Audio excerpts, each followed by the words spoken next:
Bismillahirrahmanirrahim. Assalamualaikum warahmatullahi wabarakatuh. Alhamdulillah tepang disarang sim kuring alapaki dina raraga urang sasarangan belajar ngaos kitab sapinah. Urang lajeng kana bahasan anu bade diaos tadi dinten ayeuna. Bismillahirrahmanirrahim. Qala musannif rahimahumullah wa nafa'ana wa bi ulumin. Amin. Bismillahirrahmanirrahim. Pasun ari hiji pasal meratelakeun batalna salat. Tabdulu batala salatu salat bi arba'a sarota ku sabab 14 naon haslatan tingkah.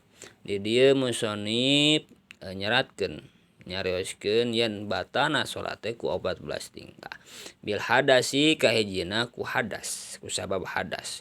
Bade hadas alit, bade hadas ageng, bade urang miceut, bade urang bobos eta tiasa ngabatalkeun kana natepan. Kumaha kitu urang upami nuju natepan teu kengeng gaduh hadas atanapi teu kengeng keluar hadas seperti bobos kitu. Nu kadua nyaeta wa biwuqu'in najasati sareng nu kaduana ku sabab katibaan najis.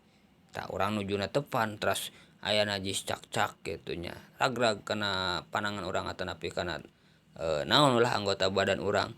Teras ku urang in lam tulko lamun ku urang teu gancang-gancang dipiceun, teu gancang-gancang diragrageun halan dina waktu sarita min goiri hamlin sareng henteu dicanak si eta najis teh tina anggota badan urang maka urang batal. Kumargi kitu upami di mana urang nuju natepan teras katibaan urang najis maka urang kedah langsung wae dipiceun supados teu matak ngabatalkeun kana natepan. Anu katilu naon wan kisapil aurati sareng nu katilu teh nyaeta kabuka aurat. Tah ieu in lam tustar di mana henteu langsung ditutupan halan dina waktu harita.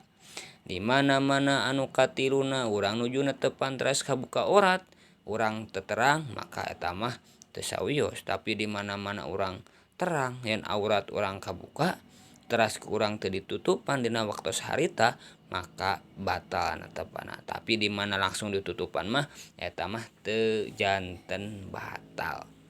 Wanutki sareng nyarios ieu nu kaopatna. Kaopatna urang nyarios dina natepan.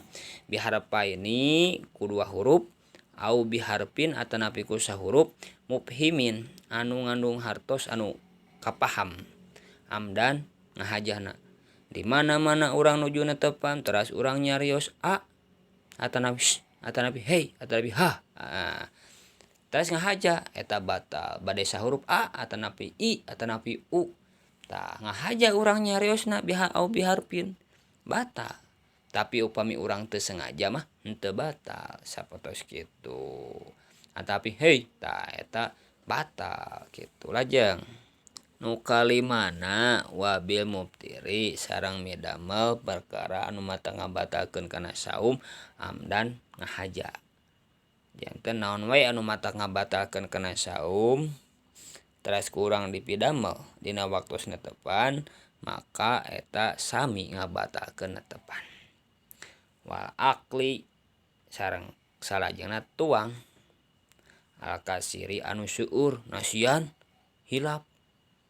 Tah ieu teh hilap cenah tuang ngahaja naon tuang anu seueur naon tuang seueur bari hilap batal.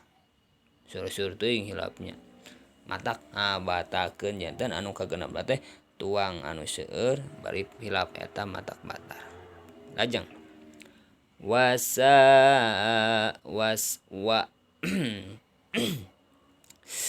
ieu teh wasalasi harokatin sareng 3 usikan 3 gerakan mutawaliyatin anu tuluy-tuluy. Tah janten anu katujuhna teh di mana-mana urang gerak 3 kali gerak teras-terasan gerakna teh tah eta teh matak ngabatalkeun kana natepan.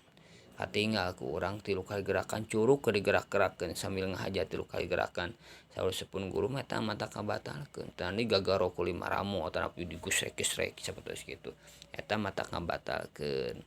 Walau syahwan tah ieu sanajan hilap cenah urang teh hilap cenah gagaro teh tuluy itu tilu gerakan minimal hilap tetep batal.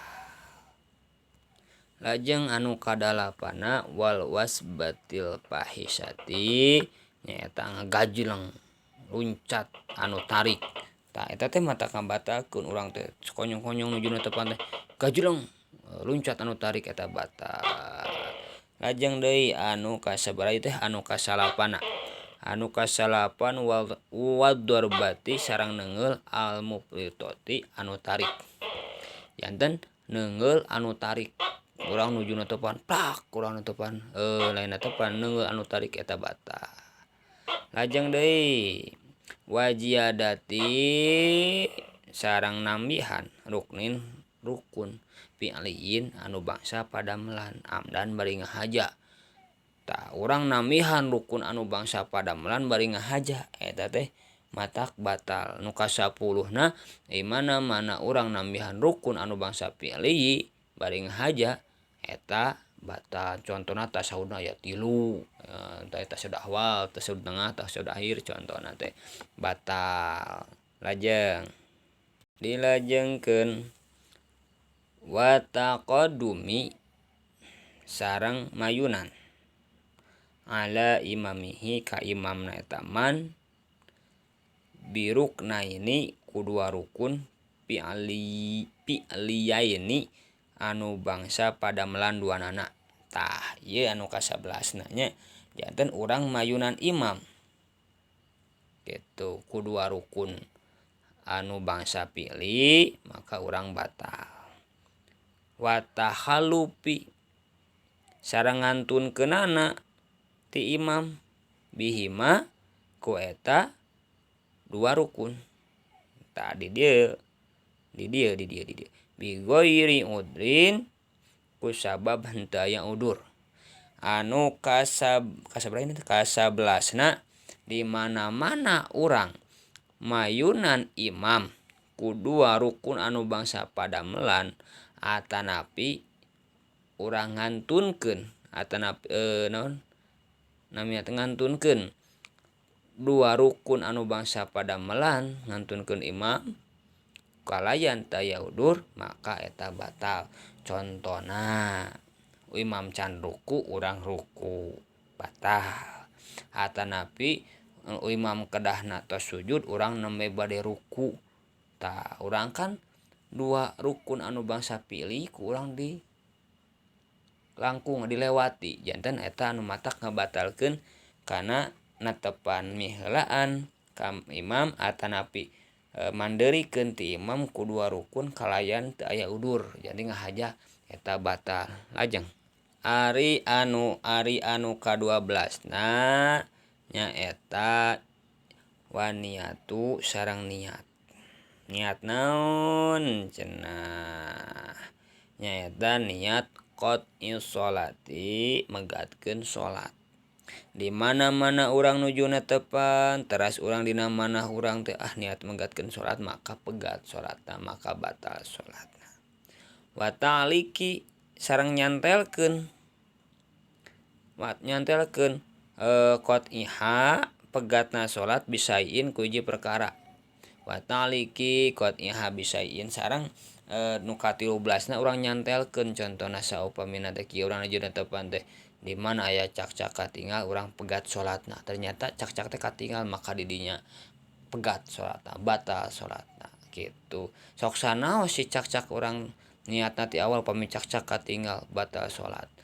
Cak-cak teu katinggal tapi ku sabab urang ditangalukeun dicantelkeun pegatna salat ku hiji perkara maka batal netepanana maka urang kedah uihan deui netepan eta. Wa taraddudi sareng ragu-ragu mangmang fi qot'iha dina megatkeunana eta salat. Tah eta gogoda kanggo urang mah. Anu ka-14 teh mangmang ragu dina megatkeun salat pegatkeun teu kenging lah di dinya batal salatna. Janten kusim kuing diulas deui pasal anu ayeuna diaos nyaeta batalna netepan aya 4 aya 14 kahiji ku sabab hadas bade hadas ageng bade hadas alit upami urang tumiba katibaan maka batal. Anu kadua di mana katibaan najis upami henteu kabujeng dipikeun atawa pengang dipikeun maka eta batal. Nu katilu kabuka aurat upami kurang teu ditutupan bari urang terang pami kurang ditutupan moal batal. Tas kaopatna nyarios bade sahurup bade 2 huruf ge pami dihaja batal. Nu kalimana ngahaja midamel perkara nu matak ngabatalkeun kana saum mata eta batal kagenepna tuang anu seueur hilap cenah tapi wareg saboboko dina netepan batal. Katujuh usik atanapi gerak 3 kali teterasan batal. Nu kadalapanan gajleng tarik gitu batal. Nu kasalapan neungeul anu tarik batal. Kasapuluh namihan rukun anu bangsa padamelan bari dihaja eta batal. Nu kasabelasna mayunan imam atanapi ngangkekeun atanapi mandeurikeun imam ku 2 rukun kalayan teu udur batal. Ka-12 niat megatkeun netepan batal. Nu ka-13 naaluk taalukeun atanapi nyantelkeun pegatna sanetepan ku hiji perkara batal. Nu ka-14 na urang mang dina netepan pegat teu kenging tah eta batal. Sakitu anu kapihatur hapunten anu kasuhun boh bilaya kelapatan nyuhungkeun dikoreksi ku sadayana. Billahi taufik wa hidayah. Wassalamualaikum warahmatullahi wabarakatuh.